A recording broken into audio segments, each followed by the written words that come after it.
Well, hello, my name's John Hussey, and today we're going to be starting a series that's a bit different. We're going to be looking at the history of e-commerce all the way back to 1910 what. It's a spiffing story starting from a time when this and this were all the rage. This is part 1, and we're looking back at the earliest origins of e-commerce. Enjoy!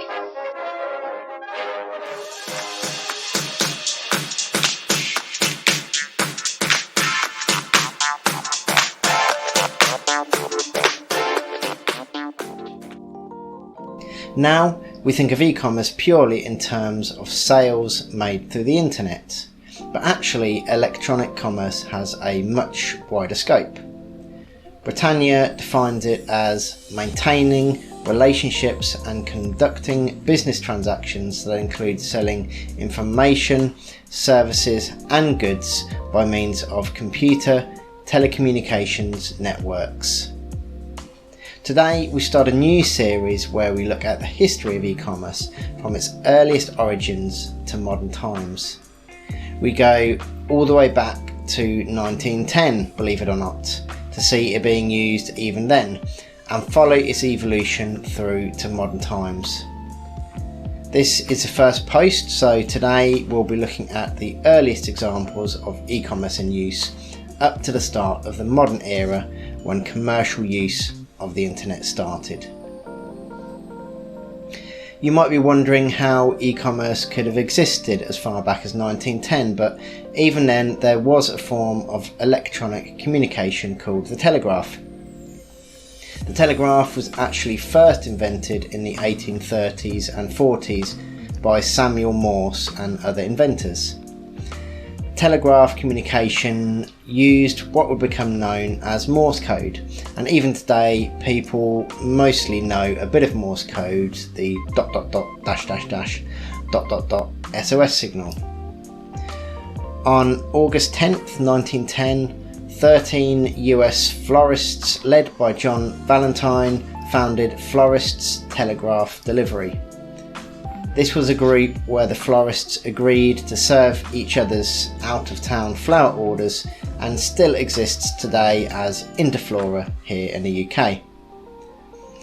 Orders were exchanged electronically via telegraph, and this is likely to be the first example of e-commerce where business was conducted electronically. After World War II, from 1948 to 1949, the Soviet Union began a blockade of all rail, road and water communications between Berlin and the West. In response, the US and UK began to supply the city with food and other vital supplies by air. This carries on for the next 13 months, with the primary form of ordering being telex. Over this time, more than 2 million tonnes of food and other supplies were flown into Berlin, all of which had to be loaded and unloaded as quickly as possible. And the sheer volume meant that logistically it was virtually impossible with the existing stock management methods. To solve the problem, US Army Master Sergeant Edward A. Gilbert and other logistics officers created a standard manifest system that could be transmitted by telex, and this allowed thousands of tons of cargo to be tracked properly until roads to Berlin were reopened in 1949. Gilbert continued to use standard manifests in the 1960s when he worked for DuPont Co., where it was used to send cargo information between DuPont and their carriers. By 1968, there were so many companies who shipped by rail, air, road and sea using electronic manifests, they formed the Transportation Data Coordinating Committee, or the TDCC. Its purpose was to standardise electronic manifests across different industries, and in 1975 the TDCC published its first Electronic Data Interchange, or EDI, specification. The grocery and food industry piloted an EDI project in 1977, and by the early 80s, many companies like Ford, General Motors, Sears, Roebuck & Co and Kmart required their suppliers to use EDI. While EDI was convenient and saved large customers money by removing paperwork, it was expensive for suppliers.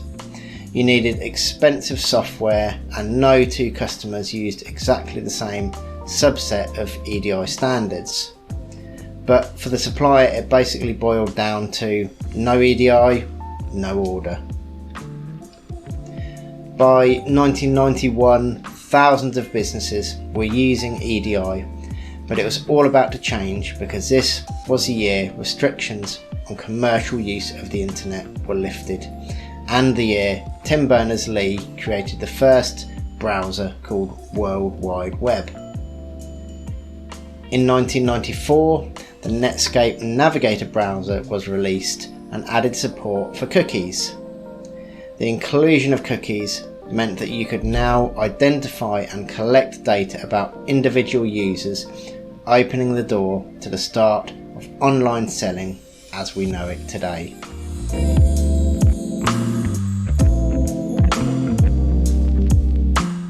Thanks for watching part 1 of this series looking at the earliest history of e-commerce leading up to the start of the modern age as we know it today.